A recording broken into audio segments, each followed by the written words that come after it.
Сәлем қыздар, осы менің жасаған рецептім бойынша осы хворсты сіздер де жасап көріңіздер. Үйге келген қонақтар мақтамай кетпейтіні сөзсіз. Оңай әрі тез дайындалады. Бізге ең алдымен 2 жұмыртқа, шекер және ұн қажет болады.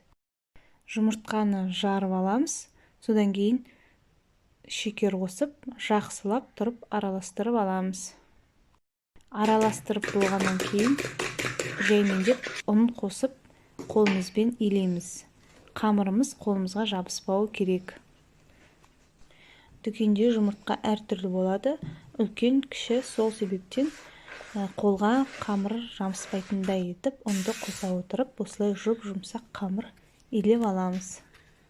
Содан кейін 5 минутқа бетін жауып қоя тұрамыз. Қамырды жаяр алдында тағы осылай қолымызбен илеп аламыз. Содан кейін мықты жұқа емес, мықты қалың емес етіп нанды ысамыз.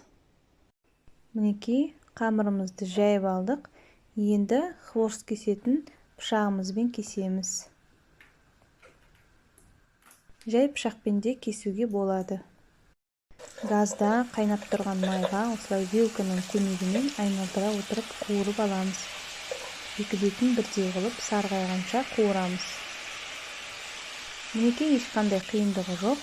Қалғандарында осылай екі жағын айналдыра отырып қуырып аламыз.